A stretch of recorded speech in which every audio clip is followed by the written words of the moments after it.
Salut à tous et bienvenue sur ma chaîne YouTube.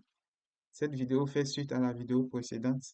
Dans cette vidéo, je vais vous montrer comment activer la licence de l'ESXi et comment ajouter un disque secondaire au niveau de l'ESXi.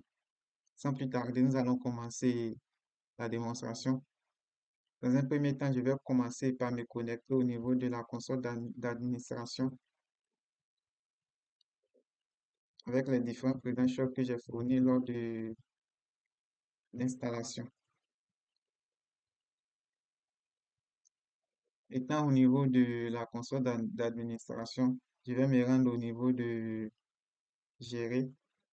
Gérer, comme vous pouvez le voir, nous avons l'onglet attribuer une licence qui est utilisé pour attribuer la licence à l'autre ESXi. Donc, pour le faire, nous n'avons qu'à cliquer sur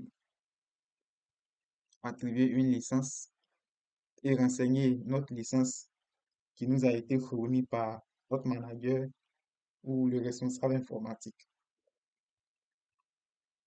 Dans le deuxième cas, nous allons ajouter un disque secondaire. Comme vous pouvez le regarder au niveau de notre stockage ici, nous n'avons pas de banque de données. En fait, une banque de données, ce sont les disques que nous allons ajouter au niveau de l'ESXi qui seront soit utilisés pour héberger les différentes machines que nous allons créer au niveau de la plateforme ou utilisés pour héberger les images des différents systèmes. Donc, pour ce faire, nous allons nous rendre au niveau de notre VMware Workstation pour ajouter un disque secondaire. C'est quand je me rends au niveau je fais un clic droit sur l'onglet, je vais dans Settings. Au niveau de Settings, je vais cliquer sur l'onglet Add pour ajouter le disque. Je sélectionne le disque ici, comme vous pouvez le voir. Je fais un Next, Next.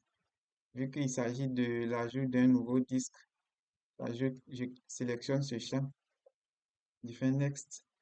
Je vais prendre un disque de 70 Go. Je fais Next. OK. Le disque étant ajouté, je vais me rendre au niveau de la console d'administration. Comme vous pouvez le voir, le plugin du disque n'apparaît pas au niveau de la liste des périphériques. Pour que le plugin apparaisse au niveau de la liste des périphériques, nous sommes obligés de redémarrer notre système.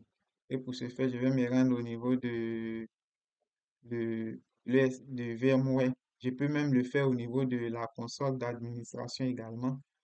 Je viens au niveau de l'autre. Je vais faire redémarrer.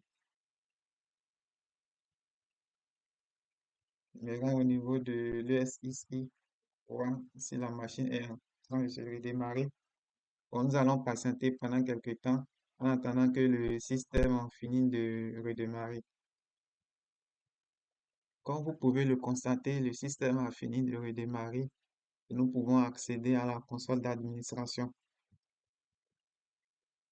Je vais renseigner ici mes différents credentials.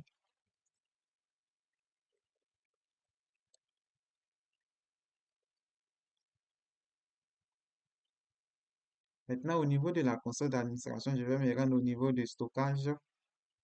Stockage, au niveau de périphérique, vous pouvez remarquer que nous avons le périphérique du disque que nous venons tout juste d'ajouter, qui fait 70 Go. Maintenant, comment faire en sorte que le disque apparaisse au niveau de la banque de données? Pour le faire, nous allons cliquer sur Nouvelle banque de données, créer une banque de données, fait suivant. Comme vous pouvez le remarquer, le disque dur apparaît dans la liste des disques durs ajoutés au niveau de l'ESXi. Dans notre cas, nous avons un seul disque. Je vais donner un nom à mon disque, Data Store. Maintenant, à votre niveau, si vous avez plusieurs disques, vous verrez une liste de disques de différents périphériques ajoutés au niveau de l'ESXi. Dans mon cas, j'ai un seul disque. Donc, je vais sélectionner le disque approprié. Je fais suivant. Je vais utiliser tout le disque. Suivant. Terminé. Ici, le système va formater le disque. Il fait oui pour le formatage. Comme vous pouvez le remarquer, le disque a été ajouté au niveau de l'ESI ici. Pour l'utiliser, bon, nous allons faire un test ici, un test en chargeant un fichier au niveau du disque. Et pour ce faire, nous allons nous rendre au niveau de Data Store. Dans Data Store, nous allons utiliser l'onglet Explorateur de banque de données. Nous allons télécharger. Dans télécharger, nous allons prendre notre licence, ce fichier licence TXT. Ouvrir. Comme vous pouvez le remarquer, le fichier a été bel et bien ajouté au niveau de notre Data Store. Merci d'avoir suivi cette vidéo. N'hésitez pas à vous abonner. On se revoit dans la prochaine vidéo. À plus.